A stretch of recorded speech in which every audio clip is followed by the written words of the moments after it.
Level उसका अलग अलग हुआ, कहीं एसडीएम को ज्ञापन दिया, कभी डीसी को ज्ञापन दिया। उसमें वही थी जो जंतर मंतर पर बैठे हुए जो पोस्टर लगे हुए, वो सभी वही है। दूसरा, ये सोसाइटी बनाई जागरूक करने के लिए, किसी को कोई तनख्वाह नहीं मिल रही है पेंशन। ये 3-4 इवेंट हमने किए, इवेंट चाहे वो ज्ञापन देने का हो, चाहे जंतर मंतर पर रैली का हो, उसको बहुत बखूबी निभाया गया। और ये कोई 8-10 आदमी इसमें जो शामिल हुए सोसाइटी में, ये उन्हीं का काम नहीं था, ये तो जिले के सभी पूर्व सैनिकों का काम था कि उन्होंने बढ़ चढ़ कर भाग लिया और उसको सफल बनाया। एक हमारी अहम जीत हुई। हमें लोगों ने हमें जाना पहचाना कि सोनीपत जिले के भी पूर्व सैनिक आए।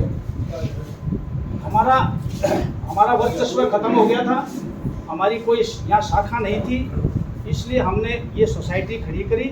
और उस सोसाइटी के आपके सामने बैठे हुए हैं जो 80 साल क्रॉस कर गए हैं, ये अभी भी नौजवान हैं, इनसे प्रेरणा मिलती है। और ऐसे नौजवानों के साथ अगर मैं नौकरी करता हूँ, अभी भी मैं काम करता हूँ, तो मुझे एनर्जी मिलती है। मैं नहीं समझता कि मैं बूढ़ा हो जाऊँगा अगर इनके साथ रहूँगा। ये देख लो आप, मीडिया प्रभारी साहब 75 क्रॉस कर गए हैं, इनके कोई ऐसा नहीं है कि ये अभी बूढ़े हो। जवान कभी बूढ़ा नहीं होता, हम सब सैनिक हैं, इसलिए सब सैनिकों को मैं शुभकामनाएं देता हूँ। आज वैसे भी रक्षाबंधन है, सभी को मैं शुभकामनाएं और बधाई देता हूँ। रक्षाबंधन पावन पर्व है बहन और भाई का, तो ये बहुत ही अच्छा है कि हम आज इकट्ठे हुए हैं, बहुत अच्छी बात है। दूसरा, अभी जागरूकता क्यों होनी चाहिए? डिसेबिलिटी पेंशन कम मिलती है, कैसे मिलती है? कई लोगों को अभी एक पीछे से एक केस आया, अभी 10 दिन हुए, आज सुभाष साहब नहीं आए, आप उनको जानते होंगे, सोल्जर बोर्ड में काम करते थे। एक केस आया उनके पास, एक आदमी को सर्विस पेंशन और डिसेबिलिटी पेंशन दोनों मिलती है, लेकिन जब उसको ये पूछा गया कि ये दोनों मिला करके या अलग अलग पेंशन बताइए आप, तो उसने अलग अलग पेंशन बताई। डिसेबिलिटी पेंशन इतनी और सर्विस पेंशन इतनी। जब बैंक से जब कॉन्टेक्ट किया गया, बैंक ने बताया कि इसको ये पेंशन मिलती है, उसको जो डिसेबिलिटी पेंशन मिलती थी उसके ऊपर डीए नहीं मिलता,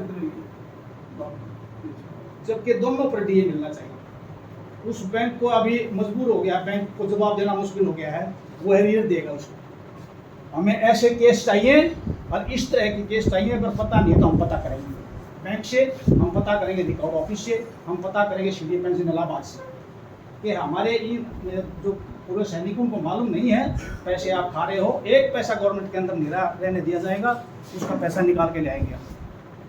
एक भी पैसा गवर्नमेंट में नहीं रहने दिया जाएगा, क्योंकि वो खून पसीने की कमाई है, आपने नौकरी की है, आपका हक है, उस हक को कभी कोई मार जाए, ये गुजारा नहीं हो सकता। ये बिल्कुल हमारे लिए बर्दाश्त का व्यवहार है, अन्याय नहीं होने दिया जाएगा। लेकिन आपको भी देखना पड़ेगा, पेंशन आया आदमी, डिसेबिलिटी नाइदर एग्रीगेटेबल है नॉर एग्रीगेटेड है, सर्विस से कनेक्टेड नहीं है। क्यों कनेक्टेड नहीं है उसका कारण जानना बहुत जरूरी है।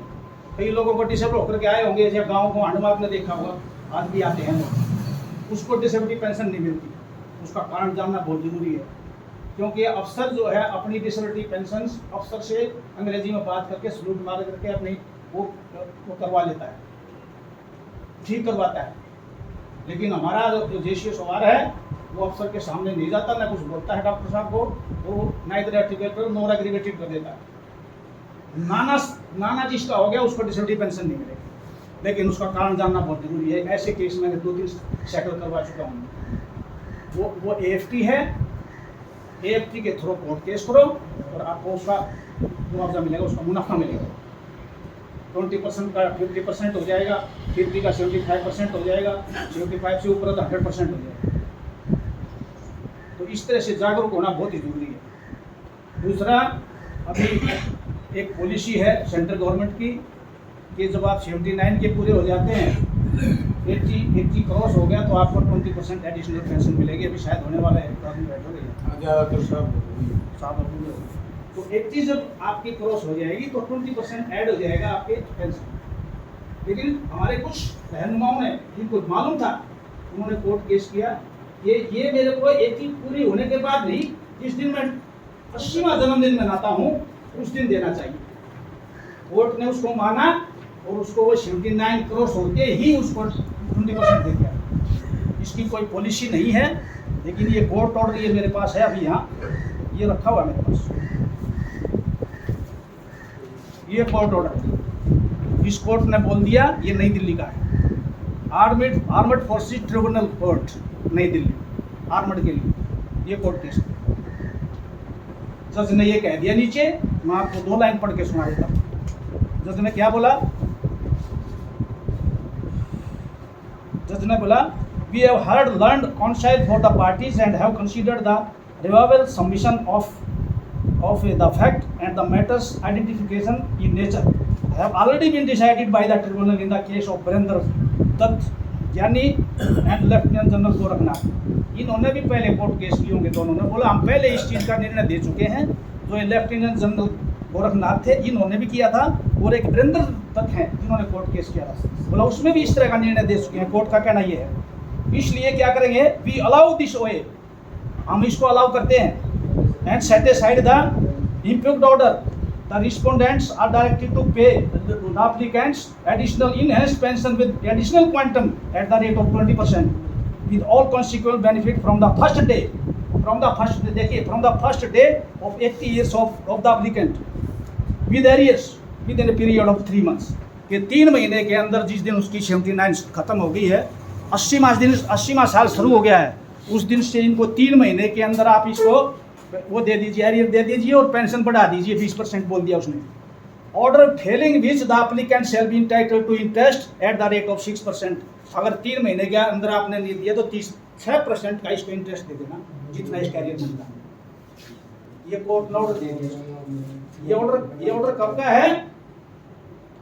ये ऑर्डर है 24 मई 2023 का, कोई बहुत ज्यादा दूर का नहीं, नजदीक का। लेकिन ये ऑर्डर सिर्फ अकेले के लिए है, इसकी कोई पॉलिसी नहीं निकली है, कोई पॉलिसी इसकी नहीं है, क्योंकि ये सेंट्रल गवर्नमेंट स्टेट गवर्नमेंट की पॉलिसी है। इनकी पॉलिसियों को चेंज करने के लिए सेंट्रल गवर्नमेंट से ऑर्डर आता तब होते हैं। आपका दूसरा,